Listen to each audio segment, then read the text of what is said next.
दोस्तों, अलादीन और उसके चिराग का जब भी कोई जिक्र करता है तो हमारे मन में एक उत्साह सा जाग जाता है, क्योंकि हम अलादीन और इसके चिराग को सालों से सुनते आ रहे हैं। और कहीं ना कहीं हमारे मन के एक छोटे से हिस्से में ये आशा भी होती है कि काश वो अलादीन का जादुई चिराग हमारे पास भी होता। जी हाँ दोस्तों, कोई माने या ना माने, लेकिन जिसको भी अलादीन और उसके जिन के बारे में पता है, उसके मन में ये ख्याल कभी ना कभी आया ही होगा। और दोस्तों, इसी चीज़ को देखकर ही डिज्नी ने अलादीन और जादुई चिराग पर 4 मूवीज़ भी बनाई थी। और सिर्फ मूवीज़ ही नहीं, ना जाने कितने सीरियल्स अलादीन और उसके जादुई चिराग पर बने हुए हैं, और यहाँ तक कि आगे भी बनेंगे। दोस्तों, अब दुनिया में हर तरह के लोग मौजूद हैं। कई लोग ऐसे भी हैं जो ये मानते हैं कि अलादीन और वो जादुई चिराग जैसा कुछ भी नहीं था, और ये एक अफवाह था जो सालों सालों से लोगों को पागल बनाता हुआ आ रहा था। लेकिन दोस्तों, ऐसे भी कई लोग हैं जो ये मानते हैं कि अलादीन और उसके जादुई चिराग असल में थे। अब अलग अलग लोगों की इस पर अलग अलग मान्यताएं हैं, लेकिन आज मैं इस वीडियो में कई ऐसे सबूतों को लेकर आया हूं जो कि अलादीन के चिराग के होने की पुष्टि की ओर इशारा करता है। और वीडियो के लास्ट तक आपको चिराग के होने के बारे में ऐसी ऐसी बातें पता चलेंगी जो शायद आपको किसी ने भी ना बताई हों। दोस्तों, अलादीन और उसके जादुई चिराग की ये अमर कथा कब और किसने सबसे पहली बार सुनाई, ये तो आज तक कोई नहीं जानता। लेकिन जहाँ तक मैंने पता लगाया है तो एक एंटोनी गेलोन नाम के एक व्यक्ति ने लोगों को अलादीन के बारे में बताया था। और जब लोगों ने उनसे पूछा कि आपको ये सब कहाँ से पता चला, तो उन्होंने बताया कि जब वो 1709 में पेरिस गए थे तो वो वहाँ एक हैनना दियाब नाम के एक व्यक्ति से मिले, और उन्होंने ही उसे अलादीन के बारे में बताया था। दोस्तों, अलादीन और उसके चिराग की ये कथा 18वीं सदी की है, और इसको सबसे पहली बार 1712 में लोगों ने सुना था। और बताया जाता है कि जब लोगों ने इसको सबसे पहली बार सुना था तो कई लोग तो उस चिराग को ढूंढने भी निकल गए थे, लेकिन वो सिर्फ 2-3 दिन में ही हार मानकर वापस आ गए। लेकिन इसका मतलब ये नहीं कि कभी अलादीन और वो जादुई चिराग हुआ ही नहीं करते थे। तो चलिए दोस्तों, मैं अब आपको सबसे पहले इस बात से रूबरू करा देता हूँ कि आखिर उस वक्त में ऐसा हुआ क्या था।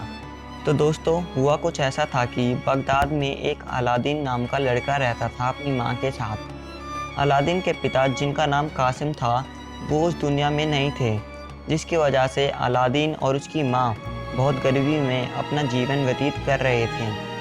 अलादीन की माँ पूरे दिन सिलाई बुनाई करती रहती ताकि उनको 2 वक्त की रोटी मिल सके। दोनों माँ बेटे एक साथ थोड़े थोड़े पैसों का जुगाड़ करके अपना दिन काट लेते थे। लेकिन एक दिन अचानक एक आदमी दूसरे देश से बगदाद आया और सीधे अलादीन के पास चला गया। और जब उसने अलादीन को देखा तो उसने उसे गले लगा लिया और पूछा कि क्या तुम ही अलादीन हो। अलादीन थोड़ा हिचकिचाते हुए बोला, जी मैं ही अलादीन हूँ, बोलिए आपको क्या काम है। उस आदमी ने उससे कहा कि बेटा, तुम्हें पता है कि मैं कौन हूँ। अलादीन ने नार हिलाते हुए कहा, नहीं हुजूर, मैं आपको नहीं जानता। तो उस आदमी ने हंसकर कहा, बेटा मैं तुम्हारे पिता कासिम का छोटा भाई हूँ। मैं तुम्हारे होने से पहले ही दूसरे देश चला गया था। फिर उसने कहा कि जाओ बेटा, तुम अपनी अम्मी को बुला कर लाओ, वो मुझे ज़रूर ही पहचान लेंगी। उसके बाद अलादीन भागे भागे अपने घर जाकर अपनी अम्मी को ये सब बताता है और कहता है कि अम्मी, बाहर एक आदमी आए हैं जो कह रहे हैं कि वो मेरे पिता के छोटे भाई हैं। जब उसकी अम्मी ने ये सुना तो उसकी अम्मी ने अलादीन से कहा कि बेटा, मैंने तुम्हारे पिता के छोटे भाई को कभी नहीं देखा, लेकिन हाँ, मुझे ये ज़रूर पता है कि उनके छोटे भाई ज़रूर थे। उसके बाद वो दोनों कासिम के छोटे भाई को अपने घर बुलाकर उसकी खूब खातिरदारी करते हैं। अगले दिन सुबह अलादीन खाने का जुगाड़ करने के लिए जब बाहर जाता है तो वो आदमी अलादीन की अम्मी से कहता है कि मुझे नहीं पता था कि आप लोगों की इतनी बुरी हालत है, वरना मैं पहले ही आपकी मदद के लिए आ जाता। अलादीन की अम्मी उसकी तरफ देखकर कहती हैं कि क्या मतलब, मैं कुछ समझी नहीं। तो वो आदमी बोलता है कि मैं अलादीन को शहर ले जाकर उसे इस काबिल बना दूंगा कि वो अपनी और आपकी ज़िंदगी सुकून भरी कर सके। ये बात सुनकर अलादीन की अम्मी का मन तो नहीं कर रहा था कि वो अलादीन को शहर भेजे, लेकिन उसकी ज़िंदगी सुधारने के लिए उसने उस आदमी को हाँ कर दिया। जिसके बाद वो और अलादीन दोनों उसी शाम को निकल गए। अगली सुबह जब अलादीन उठा तो उसने देखा कि वो एक रेगिस्तान में है और उसके आगे एक बड़ी सी गुफा है। अलादीन ने ये देखते ही उस आदमी से पूछा कि हम कहाँ हैं और हम यहाँ क्यों आए हैं। तो उस आदमी ने कहा कि तुम्हारे सारे सवालों का जवाब और सारी परेशानियों का जवाब उस सीधी वाली गुफा में है।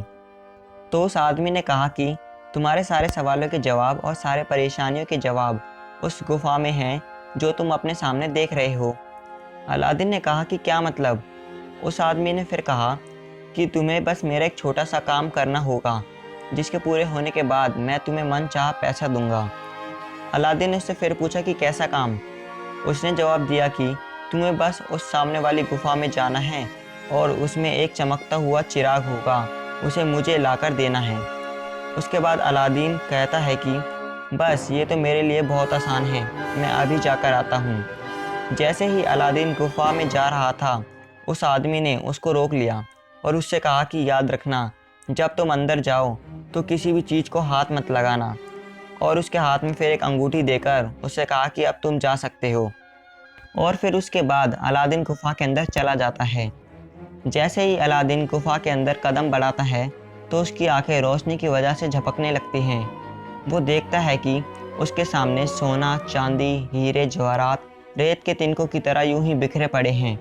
एक बार तो उसका मन करता है कि वो सब ले जाकर अपनी अम्मी को दे दे, लेकिन दूसरे ही पल उसे उस आदमी की बात याद आ जाती है और फिर वो चिराग की तरफ बढ़ता है। और आखिरी में सारी मुश्किलों का सामना कर कर जब वो चिराग लेकर लौट ही रहा होता है, तभी उसका हाथ कुछ सोने के सिक्कों पर गलती से लग जाता है, जिसकी वजह से पूरी की पूरी गुफा हिलने लगती है। गुफा को हिलता देख अलादीन घबरा जाता है और भागा भागा गुफा से निकलने की ओर कदम बढ़ाता है। और जैसे वे गुफा से निकलने वाला होता है, उसके पैर पर एक बड़ा सा पत्थर आकर गिर जाता है। और गुफा से निकलने के लिए फिर वो उस आदमी को आवाज़ लगाता है और बोलता है, मुझे अपना हाथ दो, मैं तभी यहाँ से निकल पाऊँगा। लेकिन वो आदमी अलादीन को बोलता है कि पहले तुम मुझे वो चिराग दे दो, उसके बाद मैं तुम्हें यहाँ से निकाल लूँगा। अलादीन को उसकी बातों पर शक होता है और वह चिराग देने के लिए मना कर देता है। और जब वह आदमी यह सुनता है कि अलादीन उसे वह चिराग नहीं देगा, तो फिर वह गुस्से में आकर वो आदमी कहता है कि मैं तुम्हारा कोई रिश्तेदार नहीं हूँ, मैंने तुमसे ये चिराग पाने के लिए झूठ बोला था, मैं एक जादूगर हूँ और अब जब तुम मुझे ये चिराग दे ही नहीं रहे हो तो अब तुम्हारे जीने का भी क्या फ़ायदा। और इस बात को कहकर वह जादूगर अलादीन को धक्का दे देता है उस गुफा में, जिसके बाद वह गुफा भी हमेशा हमेशा के लिए बंद हो जाती है। सुबह से शाम हो जाती है और शाम से सुबह, ऐसे करके पूरे 2 दिन बीत जाते हैं अलादीन को उस गुफा में बंद हुए। अब अलादीन का उस गुफा में दम भी घुटने लगा था, लेकिन जैसे ही वो प्रार्थना करने के लिए अपने हाथ उठाता है, तब अचानक ही उसके हाथों से वो अंगूठी खींच जाती है जो उसे उस जादूगर ने दी थी जब वह गुफा में जा रहा था। और जैसे ही वह अंगूठी खींचती है तो उसमें से एक जिन निकलकर बाहर आता है और कहता है कि क्या हुक्म है मेरे आका। उस वक्त अलादीन को कुछ भी समझ में नहीं आ रहा होता है, लेकिन दम घुटने की वजह से वो जिन से कहता है कि किसी भी तरह मुझे इस गुफा से आज़ाद करा दो।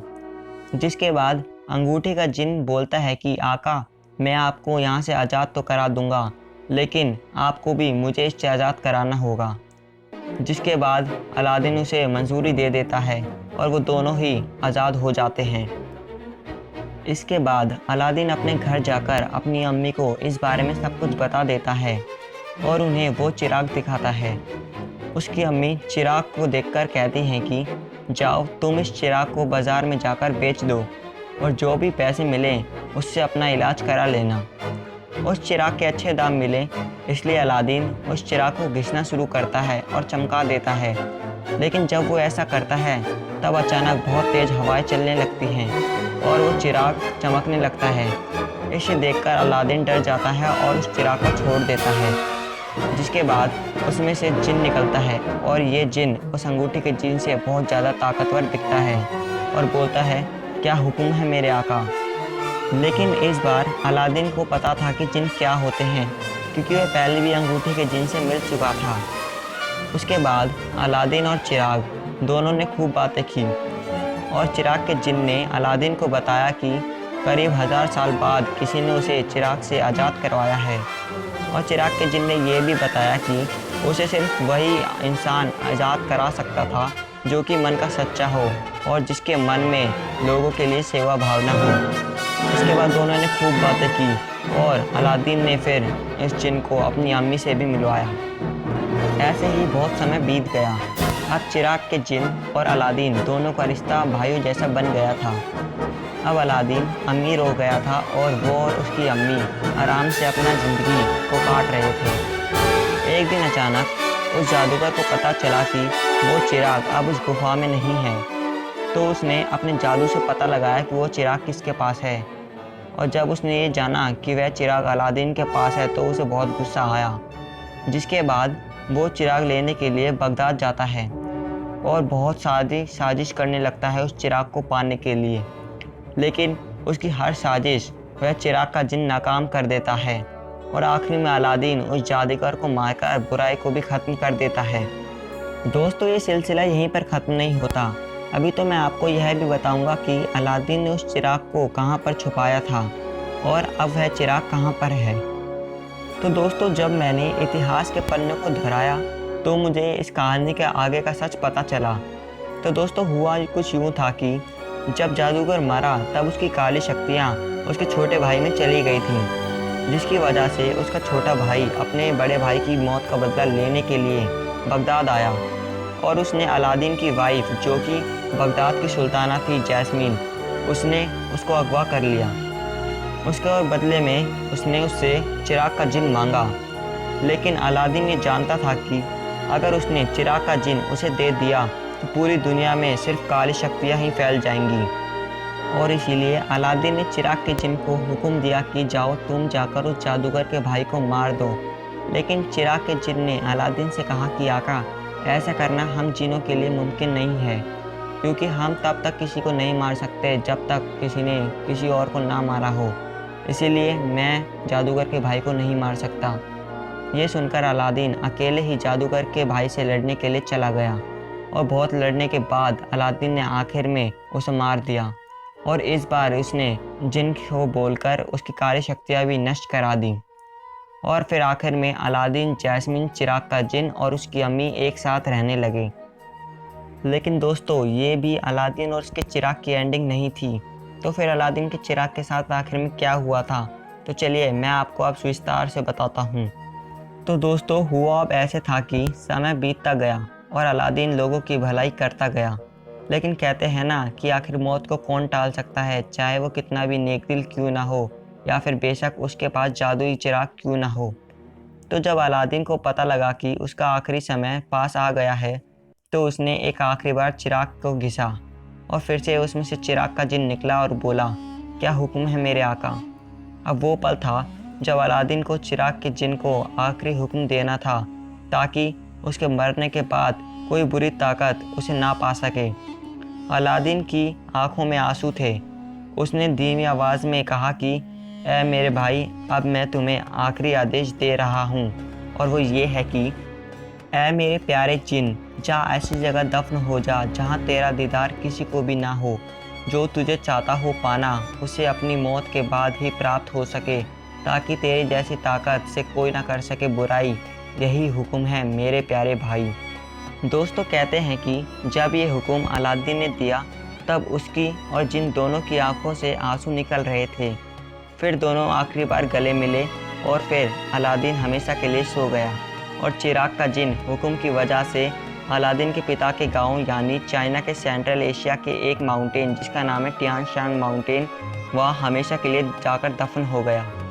और मान्यताओं के अनुसार कहते हैं कि जो रास्ता उस चिराग तक जाता है उसे जन्नत का रास्ता भी कहते हैं, और वहाँ सिर्फ वही जा सकता है जो कि खुदा का बंदा हो या फिर नेकी का फरिश्ता हो।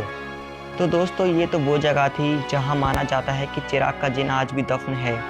लेकिन आज भी कई लोगों को पुराने ज़माने के चिराग मिलते रहते हैं। जैसे कि साल 2016 में एक आदमी को 900 साल पुराना चिराग एक समुद्र के पास मिला था, जो आप अपनी स्क्रीन पर देख सकते हो वही।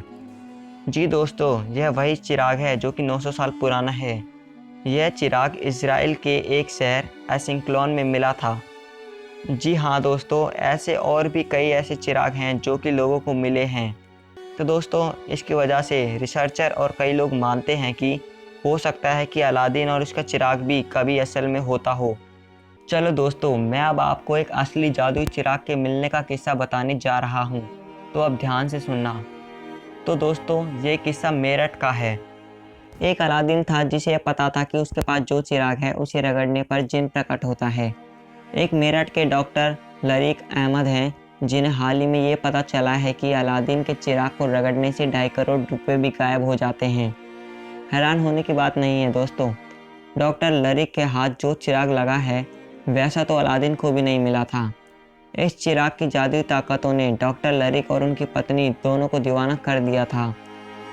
जैसे कि मैंने आपको अलादीन की कहानी में बताया है कि अलादीन को चिराग के जिन के बारे में एक गुफा में पता चला था, वैसे ही डॉक्टर साहब को भी जिन का तो पता चला, लेकिन अपने ही घर में। अलादीन की कहानी सदियों पुरानी है। बचपन में सुनते थे और सोचते थे कि क्या सच में ऐसा हो सकता है। मन तो किसी भी चीज़ को संभव मानता है। शायद डॉक्टर साहब के भीतर का बच्चा भी सालों की पढ़ाई को किनारे कर अलादीन का चिराग पाने की कोशिश में था। लालच में इंसान का फिसलना बड़ा ही आसान हो जाता है। डॉक्टर साहब के साथ भी यही हुआ। इकरामुद्दीन ने उनसे कहा कि उनके पास एक जादुई चिराग है जो कि करीब 5 किलो सोने से बना है और उसके अंदर एक जिन रहता है। डॉक्टर साहब को लगा कि अब सारे अरमान पूरे करने का इससे बड़ी रास्ता और कभी नहीं मिलेगा। और तो और इकरामुद्दीन भी बहुत पहुंची हुई चीज़ था। उसने चिराग के ऐसे ऐसे जादू दिखाए कि डॉक्टर साहब तो उस पर लट्टू हो गए। मतलब सोचिए, कोई शख्स आपसे 5 लाख रुपए ले और बदले में 7 लाख दे तो मन में तो लालच आएगा ही। यही नहीं, अपने साथी अनीस के जरिए इकरामुद्दीन ने जिन को भी प्रकट कर दिया था। बस होता ये था कि जिन और कोई नहीं बल्कि इकरामुद्दीन खुद ही बनता था। इससे डॉक्टर लरीक को लगा कि ज़रूर चिराग में कोई रूहानी ताकत है। डॉक्टर साहब को इकरामुद्दीन के मुंह से निकलती बातें उस वक्त किसी आकाशवाणी की तरह लग रही थी। वैसे तो डॉक्टर लरीक ने आयुर्वेद की पढ़ाई की है, लंदन में भी रहे हैं, और बताते हैं कि इकरामुद्दीन की माँ का इलाज भी उन्होंने ही किया था। चिराग तो उनको चाहिए ही था, मगर इकरामुद्दीन बेचना नहीं चाहता था। फिर किसी तरह बात बनी और डॉक्टर साहब ने किस्तों में 2.62 करोड़ रुपए इकरामुद्दीन और उसकी एक साथी अनीश को दिए। मगर इकरामुद्दीन की एक शर्त थी। उसने कहा कि चिराग को 2 साल के लिए बंद करके रखना पड़ेगा, नहीं तो घर में कुछ दुर्घटना हो जाएगी। वक्त तो 2 साल का था, लेकिन लालची मन डॉक्टर साहब का कहाँ मानता। डॉक्टर साहब ने सोचा कि क्यों ना जिन को बुलाकर देख लिया जाए। उन्होंने चिराग का पत्थर घिसना शुरू किया, लेकिन ये क्या, जिन का तो कोई नामो निशान नहीं था। डॉक्टर साहब ने फिर चिराग को घिसा, इस बार दूसरी तरफ से, मगर नतीजा वही। अब डॉक्टर लरीक को विज्ञान की सारी कक्षाएं याद आने लगी थी, जिसमें अंधविश्वास से दूर रहने को कहा गया था। यह वह वक्त था जब उन्हें पता लग रहा था कि उन्हें इस चिराग से जिन नहीं सिर्फ धोखा मिला है। दोस्तों, फिलहाल ये जादुई चिराग पुलिस के कब्जे में है, और वो पत्थर भी जिसे घिसने पर चिराग में से जिन प्रकट होता है। डॉक्टर लरीक की नज़र में फरिश्ता रहे इकरामुद्दीन और अनीस भी सलाखों के पीछे हैं, और उन पर धोखाधड़ी का मुकदमा भी दर्ज हो गया है। लेकिन पुलिस कह रही है कि इन दोनों ने मिलकर कितनों को ये जादू चिराग बेचने की कोशिश की है, इसका पता वह लगा रहे हैं। डॉक्टर लरीक इकलौते नहीं, इनके शिकार कई हुए और अलग अलग जिले में हुए। पुलिस अब बैंक खातों को खंगोल रही है ताकि पता चल सके और किस किस को अपने चिराग से जिन निकालने का इंतज़ार है। दोस्तों, इस किस्से को सुनकर जितनी हंसी आती है उतना ही ये सीरियस मैटर भी है। हाँ, ये हो सकता है कि पहले ज़माने में अलादीन और उसका जादुई चिराग असल में मौजूद हो, और ये भी हो सकता है कि आज के ज़माने में भी अलादीन के गाँव में वो चिराग आज भी दफन हो। लेकिन ये नहीं हो सकता कि किसी के पास वो जादुई चिराग हो और वो किसी और को बेचे, क्योंकि अगर किसी के पास वो जादुई चिराग है तो भला वो किसी और को क्यों बेचेगा। तो दोस्तों, मैं आपसे बस यही कहना चाहूँगा कि इन सब फ्रॉडबाजी पर विश्वास ना करें। तो दोस्तों, चलिए आज के इस वीडियो को यहीं समाप्त करते हैं। आपको वीडियो कैसी लगी कमेंट में ज़रूर बताना, और ये भी ज़रूर बताना क्या मैं इसका अगला पार्ट लाऊं या नहीं। तो दोस्तों, चलिए मिलते हैं फिर आपसे हम अगली वीडियो में। अगर आपको वीडियो पसंद आई हो तो इसे लाइक करें, शेयर करें, कमेंट करें, सब्सक्राइब करें हमारे चैनल को। तो दोस्तों, आपका ये वीडियो देखने के लिए मेरी तरफ से बहुत बहुत धन्यवाद।